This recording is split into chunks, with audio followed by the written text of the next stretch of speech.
കുറച്ചുപേര് ആള് മാറിയിട്ടാണോന്ന് അറിയത്തില്ല. എനിക്ക് 2 ദിവസമായിട്ട് ഉണ്ടക്കണ്ണും തള്ളിപ്പിടിച്ച് ഒരു പെൺകുട്ടിയും.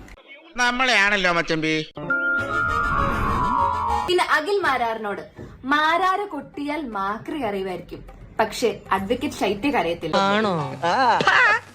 ഈ ഉണ്ടക്കണ്ണ് തള്ളിപ്പിടിച്ച് ഇങ്ങനെ അതെനിക്ക് തോന്നുന്നു എന്തോ കണ്ട് പേടിച്ചതാന്ന് തോന്നുന്നു കേട്ടോ. വിഷമം വരും. കാര്യം 1.5 ലക്ഷം രൂപ കുരു പൊട്ടിക്കാൻ വേണ്ടി കൊടുത്തപ്പോ ആരോ അടിച്ചു പുറത്താക്കി വിട്ടു. അപ്പൊ അതിന്റെ ഒരു വിഷമമൊക്കെ സ്വാഭാവികമായിട്ടും വരും.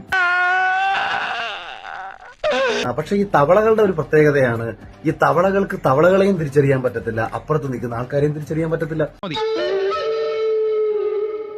അല്ല, ഈ മാക്രികളുടെ കാര്യം പറയുമ്പോൾ നമുക്ക് മാക്രികളുടെ കഥ പറയണമല്ലോ.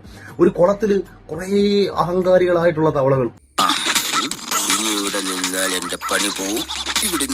ആനയുടെ മസ്തകത്തിൽ ഇരുന്ന തവളയെ നോക്കിയിട്ട് താഴെ കിടന്ന തവളയുടെ കൂട്ടുകാരൻ വിളിച്ചു പറഞ്ഞു, ചവിട്ടി താക്കടാ നായിന്റെ മോനെ പാതാളത്തിലായിരുന്നു. അപ്പൊ ഇതാണ് ഇവരുടെ ഒരു മനോഭാവം. അപ്പൊ ആരെയാണ് ചവിട്ടി താക്കാൻ നോക്കുന്നതെന്നും തിരിച്ചറിവില്ല, ഓപ്പോസിറ്റ് വരുന്ന ലോറിയാണെന്നും ബോധമില്ല. ഇതിങ്ങനെ അങ്ങ് പെരുപ്പിക്കും. കോമ്പറ്റീഷൻ എടുത്ത ഫോട്ടോയാ അന്നത് എന്തിനെടുത്ത്. എന്റെ പുസ്തകങ്ങളിൽ ഒരു വാക്കുണ്ട്, കൂപമണ്ടൂകം. പൊട്ടക്കണത്തിലെ തവളാന്ന് നമ്മൾ പറയും. അതായത് ഈ കുളത്തിന്റെ ഒരു സൈഡിൽ നിന്നിട്ട് അപ്പുറത്തോട്ട് ചാടും. ക്ഷമിക്കണം, നമ്മുടെ ഇതിന്റെ ഈ കിണറിന്റെ ഒരു സൈഡിൽ നിന്നിട്ട് ഇത് അപ്പുറത്തോട്ട് ചാടും. എന്തിനാ ചാടുന്നറിയാമോ? ആരോ ഒരാൾ പറഞ്ഞാ തവളെ നീ കടല് കണ്ടിട്ടുണ്ടോ ചോദിക്കും. അപ്പൊ കടൽ ഇവർ കണ്ടിട്ടില്ല.